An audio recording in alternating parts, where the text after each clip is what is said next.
Hello. Today I'm going to be giving a presentation which was originally given Sunday, April 19th, 2015, at the National Council on Measurement and Education Conference in Chicago, Illinois. This talk on test items and a way to get at partial credit scoring on test items by collecting just a little bit extra information. Now, when we talk about multiple choice test items, we could start with a pretty easy example and start with a STEM. And this STEM on this slide is an example of that. We could ask the question, who was the fourth president of the United States? Now, some of you out there might know this just off the top of your head. It might be the case that this is an area that you're knowledgeable in. Now, if this was asked as an open-ended question, you would be able to answer with the correct answer, but you'd also be able to give some things that might be considered partially correct. Now, we could also make this into a multiple choice item, right? And at this point, now we have some options that we could start to walk through. Now, the idea here is that you're trying to get at some sort of knowledge, and in this case, it's very likely presidential knowledge. We're not really just tapping information about the fourth president, but about presidents in general. This would probably be embedded on a longer test that was examining that sort of knowledge. Now, in that area of knowledge, there's some things that you could apply to this question to increase your odds of getting a correct answer. For instance, you still might not know who the fourth president of the United States is, but you might know that George Washington, for instance, is the first president, so he can't be the fourth. You might similarly know that Thomas Jefferson is the third, or John Adams is the second. Now, each of these represent a piece of information, a piece of knowledge that you're able to display in the process of answering this question that isn't really captured in the final outcome of this question, which will be a correct or incorrect score. Now, if you're like me, well, before I wrote this question, you kind of get to this point, and you might be between James Madison and James Monroe. Even in the moment, I often forget which one is actually the fourth president. At this stage, then, you might flip a coin or just randomly guess or look at them both until one jumps out at you a little bit more. But at the end of the day, you're not there with the individuals who could answer this when all they had was the STEM, right? Those individuals who actually know who the fourth president of the United States is. You should take a moment, think about which one you're going to guess on. And if you guessed James Madison, you're correct. James Madison was the fourth president of the United States. If you guessed James Monroe, you've now received a score of 0 on this item, even though you displayed a decent amount of partial information getting to that point. Now, this then is the crux of this talk. The idea that test takers have this potential to display this information, that they're going through thought processes while they answer these sorts of multiple choice questions, which are not being captured. If we were to capture this information, some degree of this thought process, it has the potential then to generate a means of assigning partial credit. Partial credit on these items is something that would be exceptionally useful. The idea of just assigning individuals a correct or incorrect, that dichotomization at the item level, is really a product of the simplicity of these items, and being able to create a deeper scale in those items has a lot of benefits potentially down the road. Now, this isn't a new idea. And this idea seems to be originally proposed back as far as 1932 by Kate Hevner, who reported on a method she had used in her classes to allow students to give confidence in their in a true-false test. And the way that this was done was once individuals had chosen a true or false answer, they were allowed to rate on a 3-point scale how confident they were in that answer, ranging from not at all, that they were effectively guessing, to highly confident. Now, a correct answer given on this scale with more confidence was then worth more points. At the same time, a incorrect answer given with more confidence was worth a greater penalty to reflect the fact that an individual thought very, very highly that the wrong answer was correct. Now, in short, this worked. This produced some gains to reliability, to validity, and anecdotally to the students, the perceptions of the test. The remarks were such that students really enjoyed this method and being allowed to give this sort of partial information. This wasn't a spurious result. There were, over the decades, a number of other individuals who replicated this effect and started to look at different ways of doing this, creating different methods, using different tests, all sorts of things. The problem was, though, that many other researchers in this field failed to replicate these effects. They either showed null effects, no effective competence testing over just a traditional control, or even negative effects. There were a number of studies that showed that the competence test had weaker test characteristics. And at the end of the day, no one ever figured out why. This was an era before a lot of modern test statistics and even a lot of modern test theories. And there wasn't really a push to figure out what was going on here. This was before widespread use of meta-analysis as well. Then what the result was this field just sort of tapered off.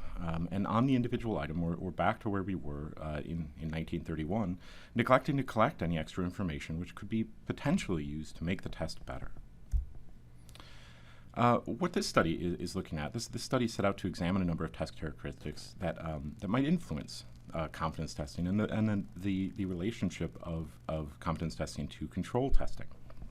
The idea here is in this exploratory way that if we could identify some of these characteristics, that we can manipulate them in such a way to understand that competence testing and then determine where it can work.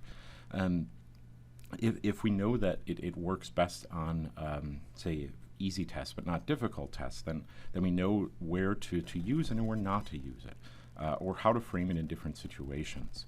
The things we looked at here then were pretty straightforward: test length, item difficulty, and item discrimination.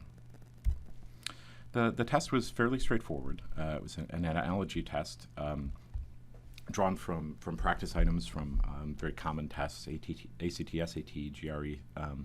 They were pulled from different levels in order to create this sort of difficulty manipulation. So some items were considerably harder, some were easier, but not easy, not very easy.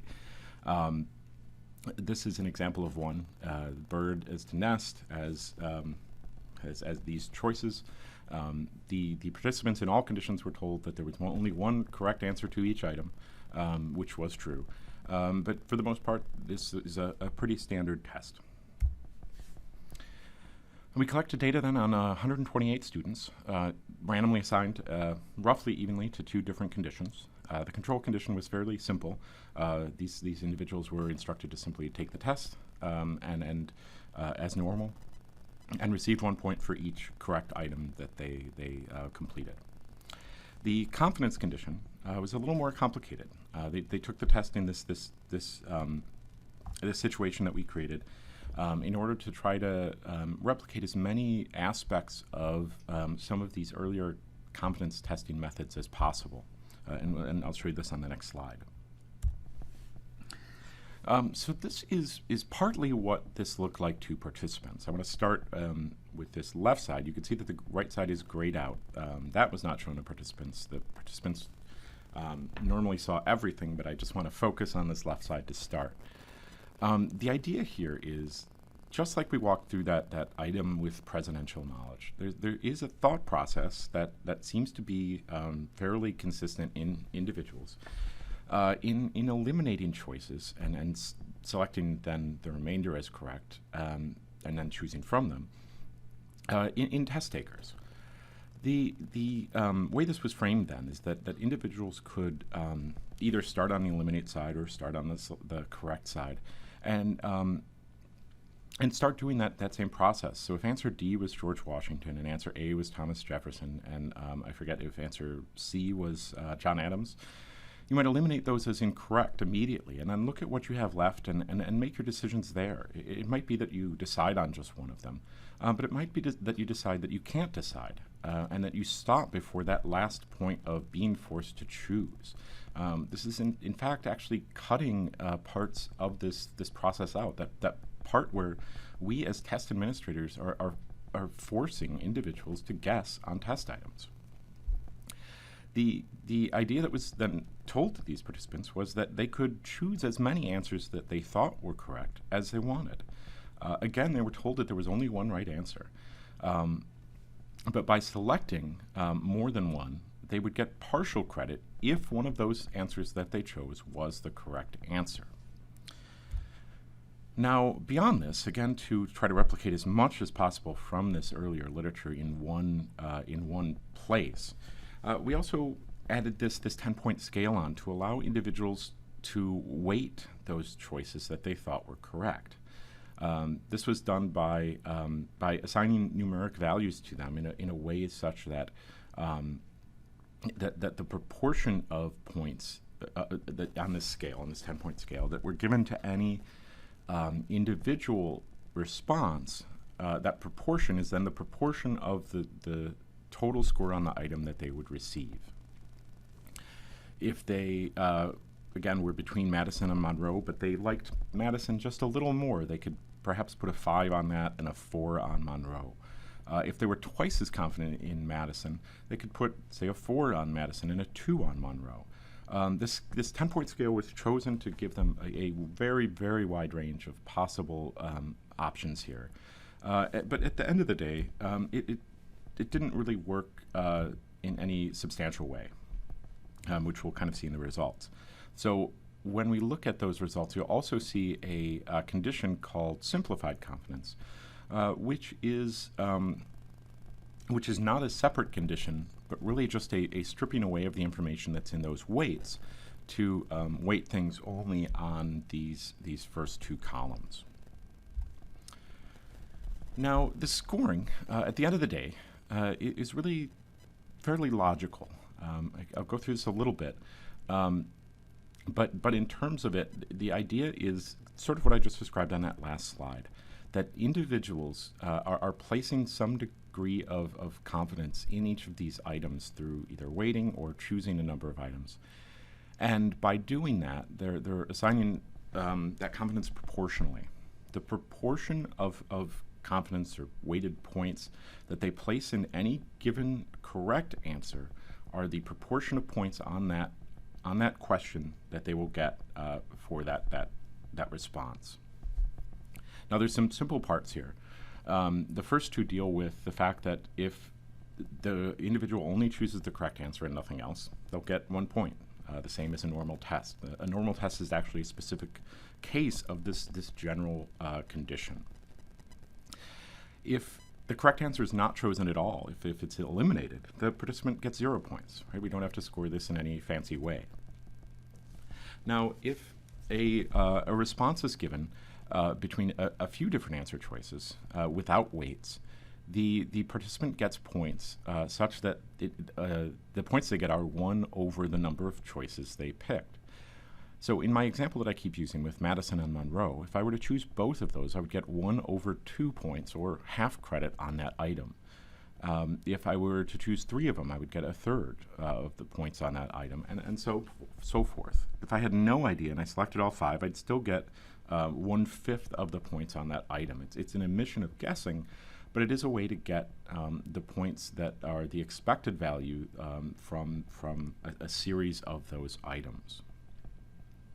There's a little more complicated things if they start to use the weighting, which if you'd like to pause and read them, I'm going to breeze over them a little bit here, again, because like I said, it didn't work in any particularly profound way.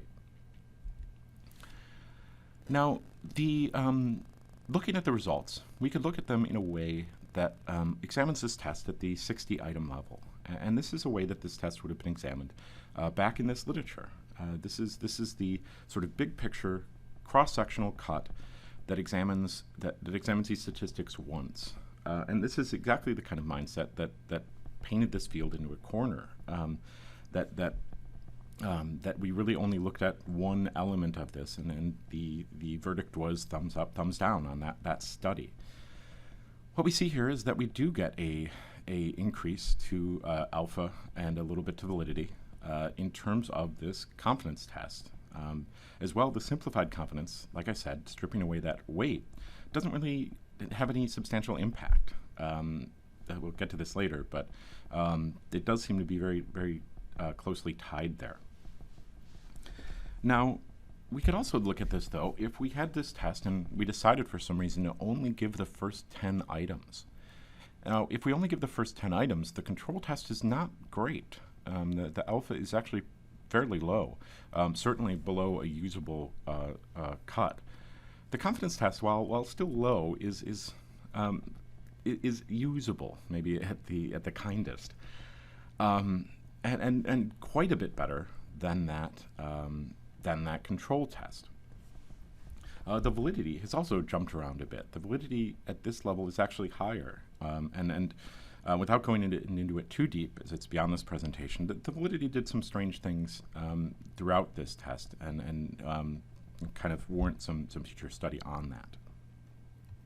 Now, what's going on here is that the test length is potentially a big factor here, as well as what items are in those parts of that test. These items were compiled randomly into a test, which was then given to each individual non-randomly, non-random ordered.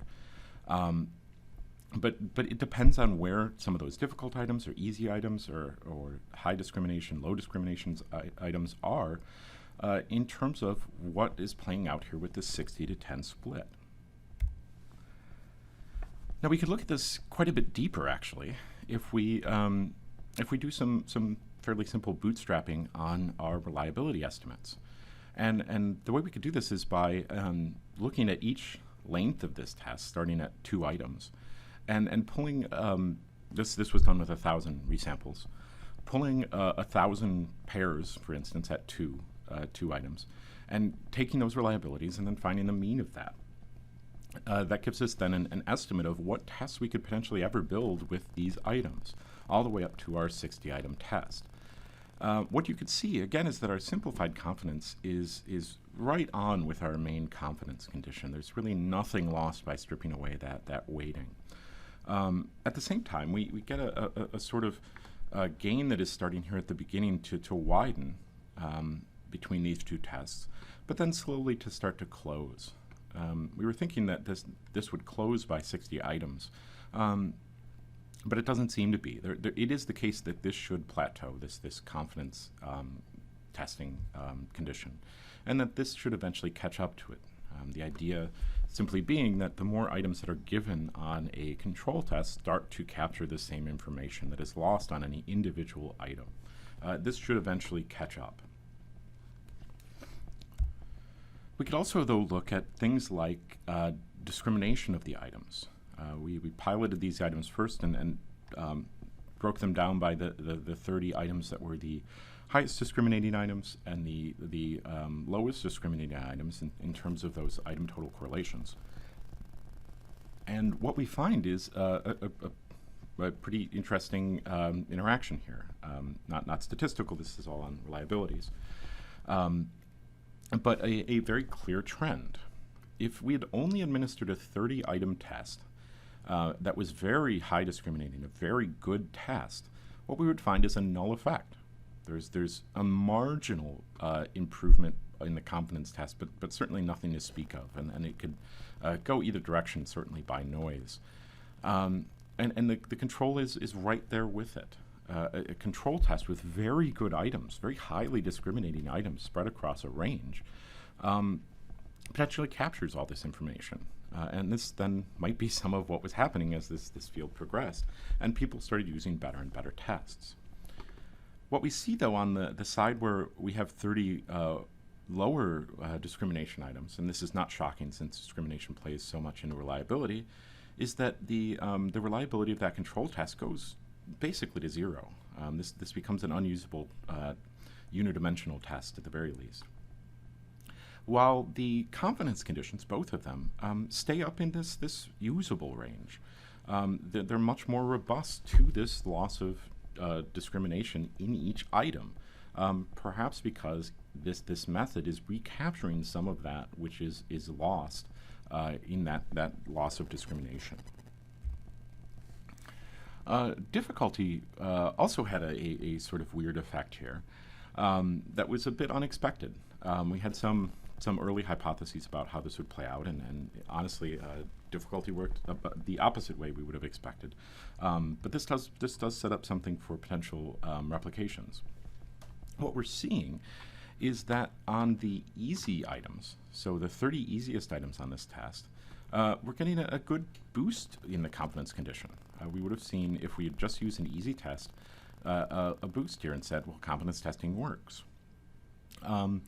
The control test is robust to these changes in difficulty, which is not surprising. This should not have any impact on the reliability of the test, simply changing the difficulty. And it doesn't really move from the easy items to the difficult items. However, the confidence test takes a hit, actually, on the very difficult items. And if this was the test we had used, we would actually see a negative impact of confidence testing. And we would say, well, confidence testing doesn't work. Interestingly, you could see this is one of the few cases where our simplified confidence separates from our regular confidence, and it's actually doing better, which is another one of those reasons why we think that this was really just adding noise, having that 10-point scale. You could see that having those 10 points on there and allowing individuals to use them decreases our reliability here. We're better if we just strip that away. At the end of the day, then, if confidence testing could be shown to work, it does seem to provide some extra information on test items while still retaining the ease of multiple choice items. It's also the case that the number of test items can be reduced. To go back to this slide, you could see that to get the same reliability out of this test, to say get to 0.7, we really only need 23, 24 confidence items. But to get to that same place with a control test, we need almost double. The same thing with our 0.8 cut. We need about 40 or so confidence items, and we haven't even gotten there with 60 control items. It's a little beyond the scope of this presentation, but time-wise, this works out with the 10-point such that these items are a little bit slower, but when you factor that in, you still get a more reliable test quicker. And you do have some early data, some newer data showing that if we strip that away, those time effects basically disappear. The slide on that scoring might seem complicated, but it is actually fairly simple to implement. And there are potentially simpler ways. I'm sort of hinting at this fact that 10-point scale doesn't seem to work, and stripping it away seems to be the way to get at some of this both quicker and easier, just tapping into that sort of natural thought process. It is the case, though, that some tests will benefit more than others. At least in this, we're seeing some effects of difficulty, of discrimination, certainly of test length. What this then puts forth is that there's a sort of a good place to start to look at this again. Difficulty worked differently than we thought. Discrimination worked the way we thought, so did test length. But all of these provide a place to sort of start and see if this can be replicated on different sorts of tests. The idea then is that if we can show that these things are stable, that easier tests, say, benefit more or less, and the length does have an impact, then we could start to look at those situations where this is useful and those situations where it's not. It does seem to be that, like I've said a few times, the stripping away of that 10-point scale is really looking like the best place to be. That gets at this best blend of simplicity and gain. If this does work, right, I've mentioned that we can make these tests shorter, but still equally reliable or more reliable. This has a lot of implications. Test takers are seeing fewer items if we have a shorter test. That then goes without saying that there's better test security, item exposure, a lot of benefits on that side. There's an interesting deterrent, or at least flag to cheating, in that individuals who say are able to get their hands on one or two hard items on a test and answer them correctly are hard to detect simply because they could have guessed those answers right. If those same individuals are doing poorly on the rest of the test, but then answer those questions with high confidence correctly, that is a much bigger flag that something is going on than if they had simply answered those questions through a sort of guessing mechanism. At the very least, it would create a sort of question of how to do this, and they might be forced to take fewer points on those items if they want to remain undetected. There's a potential self-regulation tool here as well in terms of practice tests. The idea would be that an individual taking a practice test framed in this way, and I have no data on this yet, would potentially think through their answers more and think about how well they know the material. Getting to a place where they have to admit that they can't decide between 3 different choices is much different than getting to that same place and then accidentally guessing right. That sort of relieves the burden of that material in the current system, but would force them to kind of keep practicing potentially in this. At the end of the day, too, there is this perceptual shift of it, in that if you want to try this in your own classroom, I have started to. Once you toss out the words multiple choice, partial credit to students, they never really let you back off of that. They're very interested in that, and there are these sort of positive perceptions. So that's the talk. Thanks for listening. If you have any questions, any comments, anything like that, here is my contact information, and feel free to contact me.